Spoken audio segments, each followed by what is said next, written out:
Did Mike Norvell just save his job with the help of recruiting?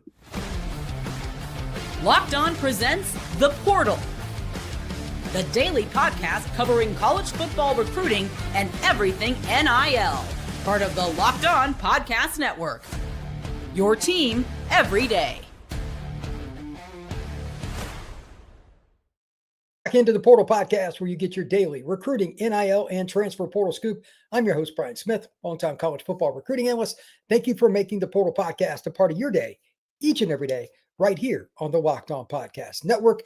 We're going to be discussing how coaches, and in this case, Mike Norvell of Florida State, really have an opportunity to save their job, at least historically speaking, by using recruiting. It is something that has gone on for a very long time. It's something they will point to. Hey, we're recruiting well. Don't look at the record. We're going to talk about that because coaching changes, we're going to get to that overall at the end of the show. It all leads into that.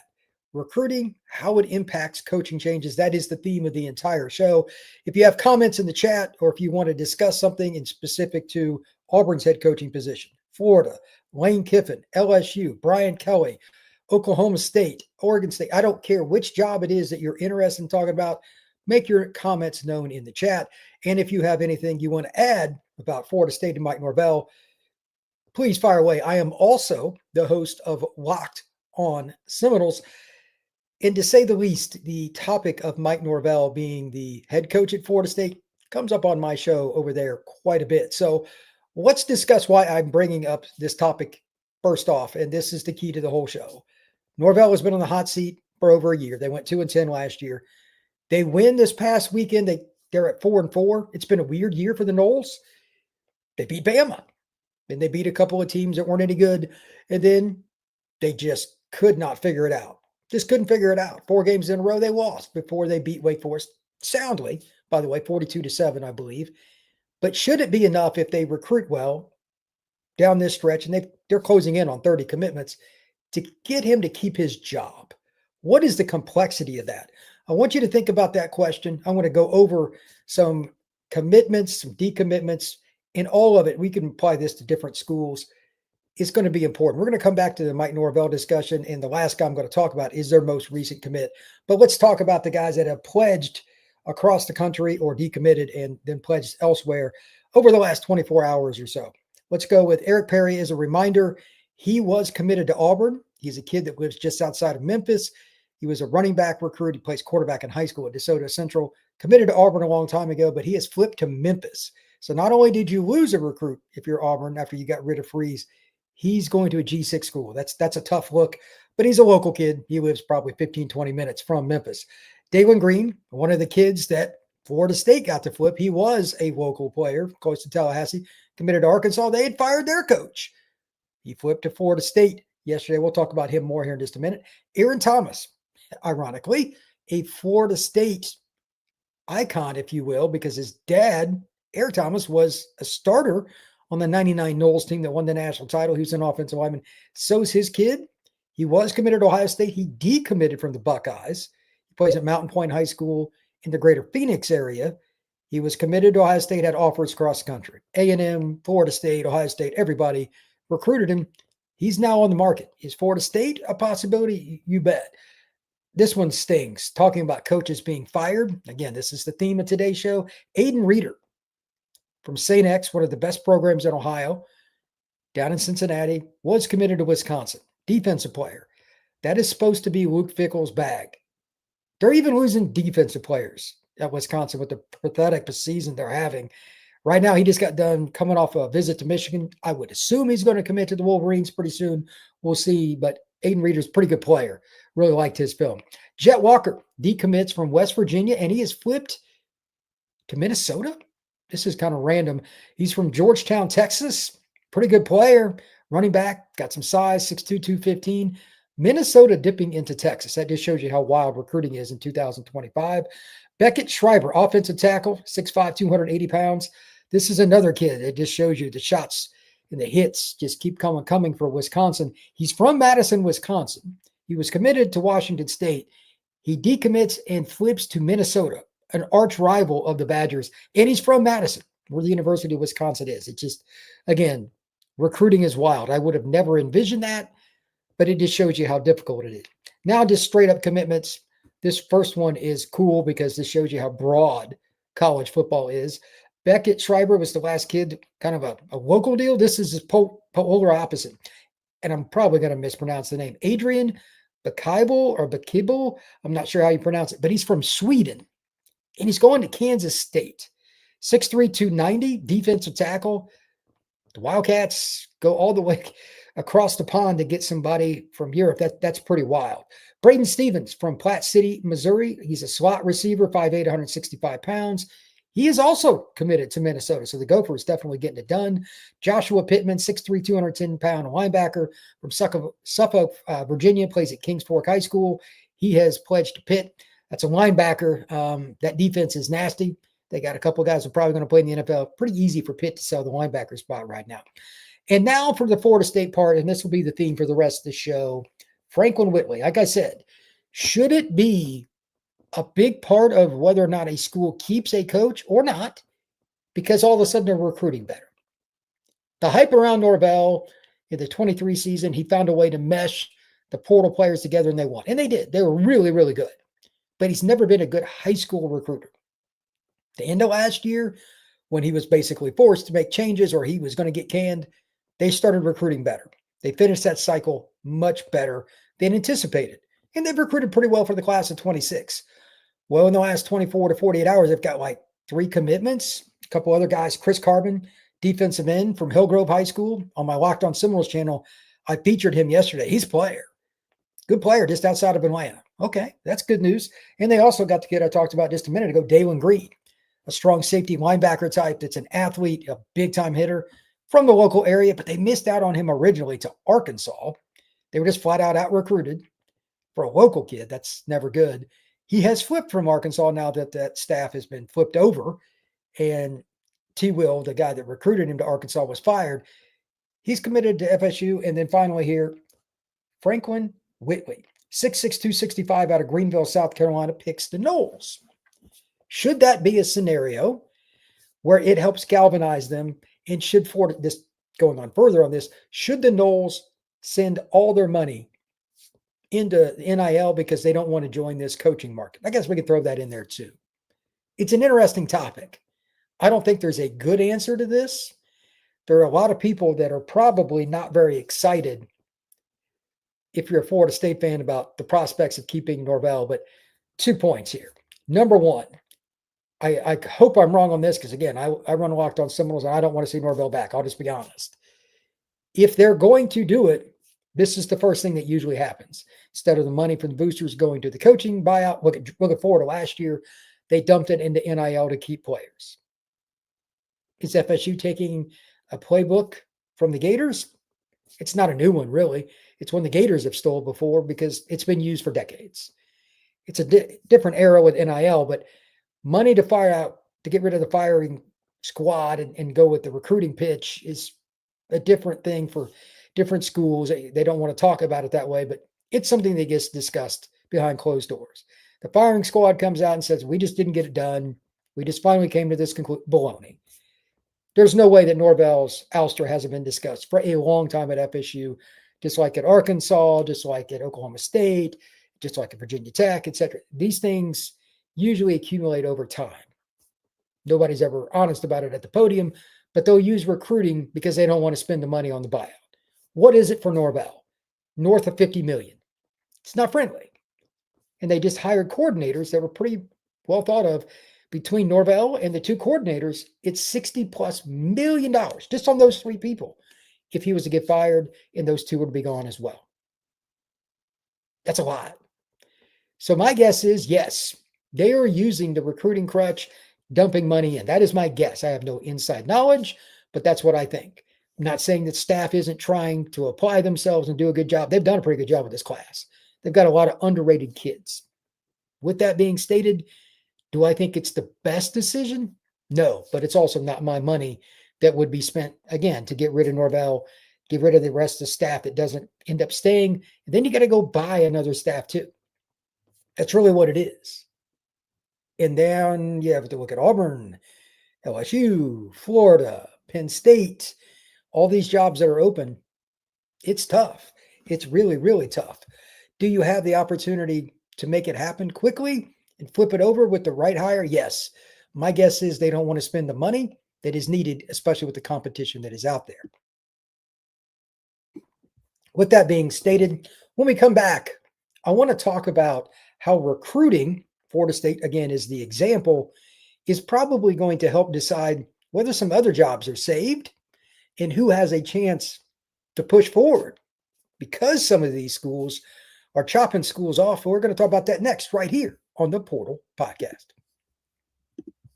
Today's show is brought to you by FanDuel. The NBA is back, and there's no better place to get into the action than FanDuel, the official sports betting partner of the NBA. Even if you missed the start of the game or want to ride the hot hand, FanDuel has live bets on everything from who will score next to the fourth quarter comebacks. Plus, you can even combine your live bets into a same-game parlay for a shot at a bigger payout. It keeps every game exciting, especially when your team's making that late push. Right now, FanDuel is giving new customers $300 in bonus bets when your first $5 bet wins. Head to FanDuel.com right now to sign up and play your game with FanDuel, the official sports betting partner of the NBA. Thank you once again for making the Portal Podcast a part of your day each and every day right here on the Locked On Podcast Network. We're going to be doing noon Eastern live shows talking about recruiting, the carousel, and of course, the transfer portal and NIL. They are all intertwined, and there's no better show, honestly, than the one we're doing right now to talk about that, because coaching firings going along with recruiting are hand in hand. Mike Norvell is the example, but you can also look at that in other lights. Here's my example. I brought up earlier that Billy Napier, he was on the hot seat last year, probably should have got fired. But for whatever reason, the Florida brass decided, you know what? We're going to dump this cash into NIL, and we're going to finish this recruiting class strong. Florida did pretty good at the end of last season. They played pretty well. Let's see what we can do next year. Obviously, it didn't work, but they did get some pretty good recruits. Now the question becomes, and this is a big one, who falls into that category this year beyond Florida State? And not just on the side of saving jobs, but you also have the other side of it where you can add to your job. Like when your rival, your in-state rival, or your next-door neighbor is down, can you go out and pilfer their recruits? This is pilfering season. We're in November. We are less than a month away from National Signing Day. 29 days. What does that mean? There's going to be a lot of players across the high school ranks taking visits. Just as an example, Aaron Thomas, the big-time offensive tackle in Phoenix, decommitted from Ohio State. That's a really good prospect. Is he going to be a guy that ends up going to Florida State? Is it A&M? Is it somebody else? Let's see where the visit's taken. But you've got a chance now. Maybe Arizona State gets the local kid. Who knows? This is the time to pilfer, because if Ohio State, who's the number one team in the country, can lose recruits, anybody can. So let's look at it this way. Kentucky, coach is on the hot seat, but he's got a big contract. I think it's $30 million guaranteed. That's tough. Are they going to get rid of him? Probably not. But anybody recruiting against Kentucky, like Louisville, who's having a good season, you think Braum is not going to go after some of the UK recruits? Remember, Braum played at University of Louisville. Braum played quarterback at Louisville. He's tired of hearing about Kentucky. I can guarantee you they're going to go after him. Secondarily, that's just a small snippet. Let's look at the situation in the state of South Carolina. It could go both directions. There's talk about Beamer leaving to go to Virginia Tech. So if you're Clemson, you can use that against them. But you just lost at home if you're Clemson to Duke. Regardless the perception of what's reality and what's real, Duke can't win at Clemson. The fans aren't going to accept it. The in-state recruits aren't going to accept it. That's probably going to hurt Clemson. So if you're South Carolina, you say, they just lost to Duke. Beamer's not going anywhere. What are you talking about? That's recruiting in this era. There are going to be a lot of little back and forth to try to get kids that are committed from one school to flip to the other by way of coming to home games. South Carolina Clemson game, I don't know off the top of my head where that game's at this year. The sidelines for the recruits in that game will be fascinating because they're recruiting the same kids. Georgia, Florida, South Carolina, North Carolina. That's the base for both schools. That'll be a fascinating one. Speaking of North Carolina, do you think that anybody that recruits inside the Tar Heel State is not going to use the Belichick situation against them They've been terrible. They're going to try to pilfer some kids, and they got some good recruits. Let's go down to the state of Florida further. Why would you go to Miami? You're not going to get developed. They just got beat again by a team they shouldn't have. They just lost to SMU. Guarantee you teams are going to negative recruit against the Hurricanes all day long. Same thing with Florida State. They're up and down. Why would you go there? Follow the visits. This is decommitment season, and I expect it to be absolutely buck wild between now and National Signing Day. And those 2-3 days leading up and the day of will be incredible. I might do a 5-hour live show on National Signing Day because, quite frankly, I have no idea how many decommitments there will be because of the NIL, all the coaching firings. We still got more to come. This is going to be a wild offseason in general, but there's more coaching changes probably going to happen before the season even ends. Wisconsin's a possibility. Michigan State's a possibility. Again, not likely at Kentucky, but it could happen. What about Baylor? Dave Aranda seems like he's been on the hot seat forever. There are all kinds of different places that can change coaches and follow the visits. The recruits for these schools, are they flipping? Maybe, maybe not. But if they're taking visits elsewhere, absolutely a possibility. Now let's look at it from one other perspective that I think is kind of interesting. Oklahoma. They went to Tennessee this past weekend. Brent Venables has been on the hot seat coming into this year, but they've had a pretty good season. They've had a pretty good season. Got 2 losses. Mateer's been banged up in a few different ways, and he's, running quarterback, but he played well enough. And Xavier Robinson played really well at running back. That defense ate up Tennessee. Fans might start feeling a little better. Do not be surprised if the Sooners, especially in Dallas, that's their number 1 spot, if they flip somebody. I'm not saying it'll be Texas or Texas A&M, but it could be anybody. Who's flipping who? These are the things that you got to really think about, because if you want to keep your job, recruiting in today's world, because it's so public, is vital. Venables, again, they've got a chance at the playoff. If they go to Bama, they don't play this weekend, they're off. But the weekend after, I'm picking Oklahoma to win that game because they run the ball better and they stop the run better. I like those categories a lot. I'm picking them to win in Tuscaloosa. I would say it's pretty safe assumption that he's going to keep his job. We'll see. But they also have a couple other games, including LSU at home to end of the year. Who knows what LSU is going to do? And let's finish this segment on the LSU note. There is no job in the country with a more loyal in-state base than LSU in the Bayou. Ohio's pretty loyal. Alabama's pretty loyal. But the Bayou's just different. For somebody who's lived there, I went to grad school there for a little while, it's a different deal. I know that LSU doesn't have a head coach currently, but Frank Wilson, the longtime coach out of New Orleans, I believe he was at St. Aug back in the day. He's a loyalist to LSU. I think he's somebody that will galvanize them. If they can figure it out and get a coach named before signing day, who knows?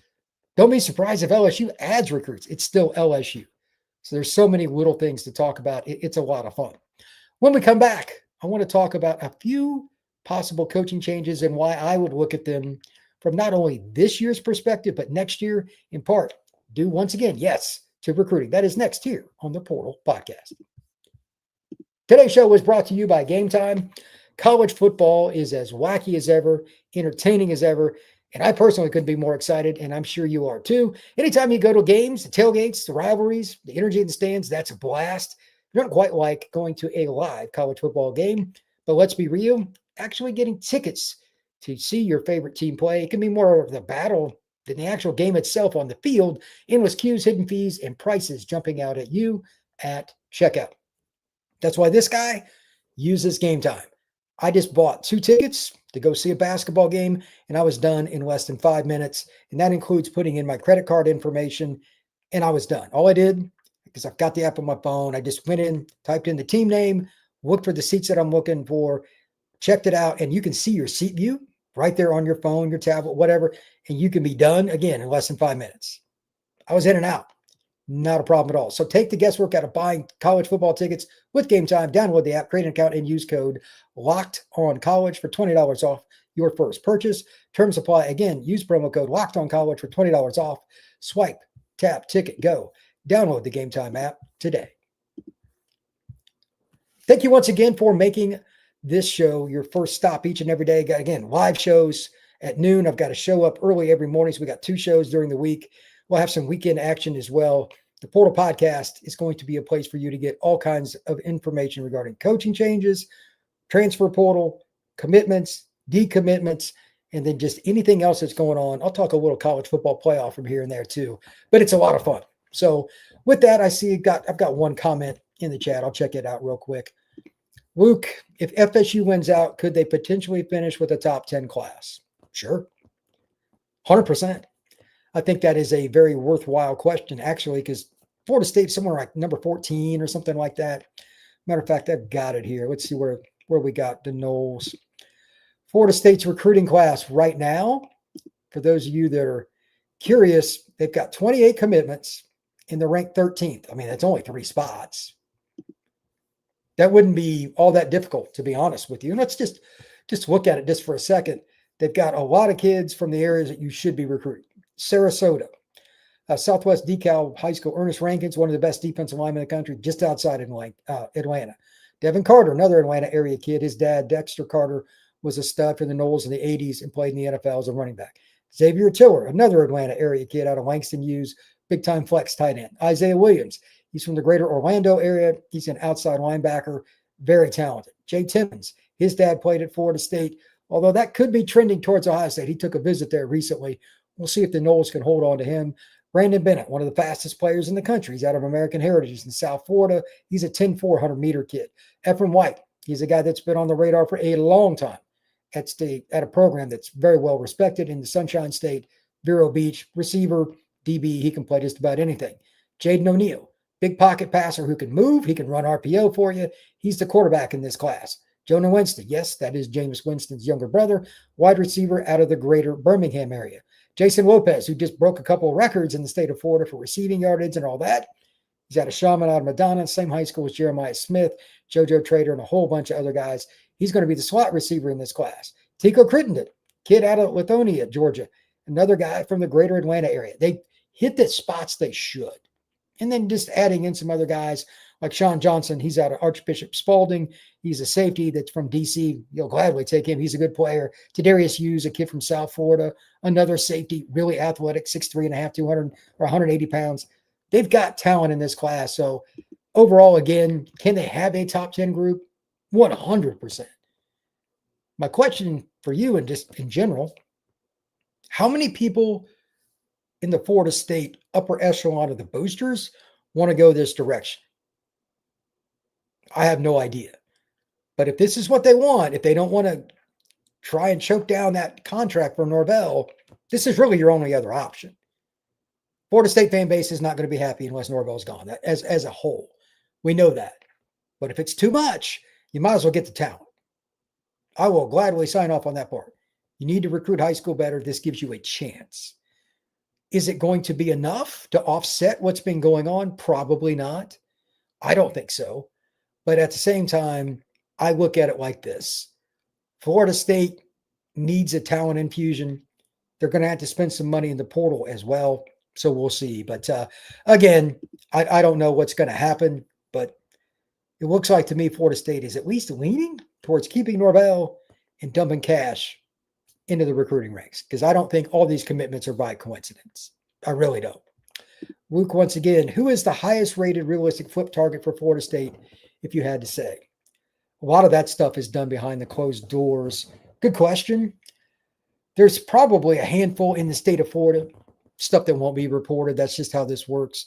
But 2 points. Number one, as always, follow the visits. Follow the visits. Who visits Florida State for the last game against Virginia Tech? That'll be a part of it. And number two, you just kind of have to look at the spots they need guys. They've gotten a couple of defensive linemen here recently, one of which I think can play weak side defensive end. Very, very important. That young man is Chris Carbon. I put a film review and discussion points about him yesterday on Locked On Seminoles for anybody who wants to check it out. It's pretty thorough, but they need another one. Wherever that young man is from, they need two pure weak side end pass rushers in this class. Does Florida State get it? I don't know, but it's possible. To that end, the other part of it, I don't know where they're comfortable ending this class numbers-wise. They're pushing towards 30 kids. Is there anybody that's going to leave? Like if they lose Jay Timmons, they need another corner. That's a stud, and he's a legacy. That would hurt. There's a ton of guys in the state of Florida and Georgia alone that can play corner, though. It never feels good to lose a legacy recruit. One as good as Timmons, he's a top 100 recruit. But I'm never really worried about the Noles at corner. That's most schools do. Florida State's in North Florida. It's not that hard. So we'll see. There's probably, if I was to guess, at least one more surprise somewhere. They've got a running back or two they could get. They need to get somebody at that spot, but it'll also depend on numbers. We'll see. Carson Baker, maybe the stud out of Langston Hughes, and his teammate too, the other running back there after both those kids. There's all kinds of guys that can end up flipping. But a last point here, I'd mentioned earlier, Clemson's not exactly killing it here. Don't be surprised. They've had a few cracks in their recruiting foundation. Do not be surprised if we see some more Clemson kids decommit. Florida State could be on that radar because they recruit the Carolinas pretty hard. As a matter of fact, Franklin Whitley, the defensive lineman they just got to commit today, he's from Greenville, South Carolina. That's a kid Clemson would have taken. If Clemson was sitting at 7-1 or something right now, would he be committed to Florida State? Probably not. He liked the Florida State visit. They've got a pretty good defensive line coach, call him Pot Roast, and he's a good recruiter. I would imagine Florida State will be very active in the Carolinas. Clemson's vulnerable. South Carolina's vulnerable. North Carolina is a terrible program right now. They're getting a little better, but they're still bad. NC State's been up and down. They did just beat Georgia Tech, but they're not scaring anybody. There are a lot of possibilities just in the Carolinas, in addition to the state of Florida, where Florida, you don't think Florida State's not going after some of the Gator recruits? Are you kidding me? Caden Hall, before I forget, that's a kid that grew up rooting for Florida State. He's big time. Safety out of the greater Pensacola area, 100%. 100%. He's just one of them. LSU, some of those kids are from Florida. One of them's a pass rusher from Orlando. One is from, guess where? Pensacola again. That's an elite kid. They have to recruit those guys. All kinds of possibilities there. And then let's not forget the other one, just a little bit northwest, Auburn. They just fired their coach. Florida State has a plethora of options around them. There is no excuse. If they are going the Mike Norvell is staying route, again, I don't support that, but if that's the route they're going, Auburn, LSU, Florida, possibly NC State, Dave Doran might step down. They're not that great anyway. North Carolina, Lord only knows what's going to happen. South Carolina's iffy. Maybe Beamer takes the Virginia Tech job and the Virginia Tech job is open. All of that. And on top of it, Clemson, I mean, this is the first time in a very long time they're vulnerable. They are not very good. There are many opportunities for FSU to go grab somebody. And that's the same with any of those schools, for any other program that is located in the South. You don't think Kirby, DeBoer, guys like that, they're going to be trying to get these kids on campus. Like Oklahoma goes to Bama, not this weekend, but next. You better believe that Bama is trying to get some of those kids to come, like Auburn players. They're committed. Absolutely. This is flip season. Maybe that's what I should have led with. This is just flip season. With all the coaching change, anything is possible. If Alabama and Georgia don't get some flips, possibly even Florida State from this point forward, I would be very surprised. Why? Because all the coaches around them are either on the hot seat or already fired. That's a big deal. With that, I appreciate everybody stopping in. This is a lot of fun. This is the most fun that I have is talking about this stuff. So let's keep it going. But Luke's got another one here. Have you heard anything on Calvin Russell, Trenton Henderson, Derek Cooper, Carson Baker? Any of them are realistic, blah, blah, blah. Look, Calvin Russell, I don't think it'll be Florida State unless they just dump a ton of money on his door. Prove me wrong. Trenton Henderson, I don't know personally. I've met Calvin. He's a pretty thorough guy. Trenton is the defensive end I mentioned from Pensacola. I couldn't remember his name off the top of my head. He's committed to LSU. I mean, he's 2.5 hours from Tallahassee, driving slow. They need to be able to get him on campus at least. But he's committed to LSU. Is he dialed in with the NIL contract and how that's worded? I don't know. but you got to try. We'll see. Derek Cooper, I highly doubt is going to go anywhere other than Texas from what I've heard. We'll see. Haven't heard anything recent on Carson Baker, but with him being committed to Florida, I'm sure he's in a holding pattern. Ask me about Carson Baker in 2 weeks. By then, there should be some form of information about Lane Kiffin. Right now, it's really hard. Ole Miss probably going to finish 11-1. That's my guess. If they do you really think Lane's going to give up the chance to go to the playoff to take the Florida job? Because they need him to take it sooner rather than later. And is Florida going to make the exception and say, to heck with the recruiting class, heck with the portal, we're just going to get Lane in mid-January? That will rub a lot of Florida people wrong. So that's a really convoluted situation. And you can't know for sure if you're the Florida staff that's still there, the administration, who's going to sign, and vice versa. Like, it'll be a signing day thing for Baker and a lot of guys. I'm sure Carson Baker is going to get phone calls from Ohio State. He's going to get phone calls from Alabama and everybody else. Who knows? Bottom line, that's a possibility, but Florida State's on that board. They impressed Carson Baker when he visited last.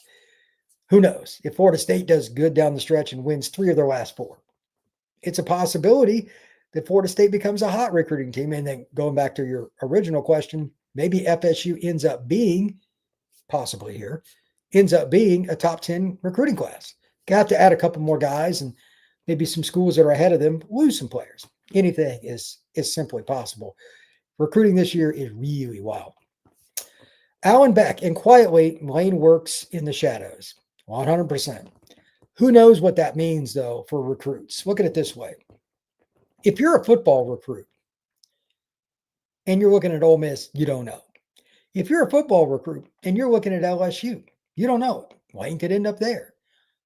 Don't think it'll be Auburn. I doubt it. And if Florida State came open, I don't think so.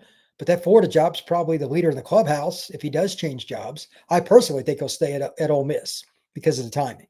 That's my guess. But I have no inside information on that. And I'm not sure Lane Kiffin knows. He may not have really put a lot of thought into it yet because he's trying to get his team to the playoff. The timing now with the portal being January 2nd through the 16th, there's only one window, by the way, for those you don't know. And National Signing Day is December 3rd. So we are 29 days away.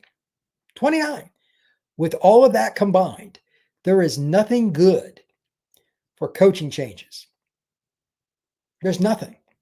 Any team in contention, which that's what most of the coaches that are desired because they're headed towards the playoff, some other school, they don't want to wait because you're going to really put yourself behind the 8 ball with your roster. There's nothing anybody can do about it.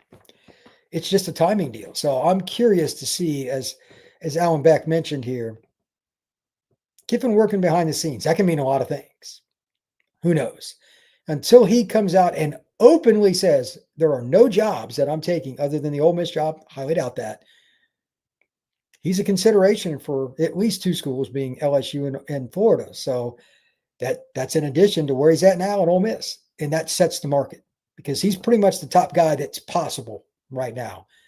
You know, Brom and some other guys are still possible too. Until they make that formal statement publicly on camera, there's zero chance I'm leaving. How much stock do you put in this stuff? Behind the scenes is the, as they say, the understatement of the day. Thank everybody once again for stopping in. We're going to be doing these live shows every day at noon. I have a lot of fun with them. The latest recruiting information, intel on coaching searches. We're going to talk a lot about Auburn probably this week because it's the newest job. I have some thoughts on John Summerall. We're going to be talking about him on Locked On Seminoles because I still think he'd be a great fit at FSU. There's all kinds of different candidates to discuss. It's a lot of fun. In addition to the transfer portal, recruiting, decommitments, everything that goes on with building rosters. That's what the Portal Podcast is about. And of course, to build a roster, you got to have head coaches. So that's a daily thing as well. Thank you to everybody that stopped in again today. We will see you again soon.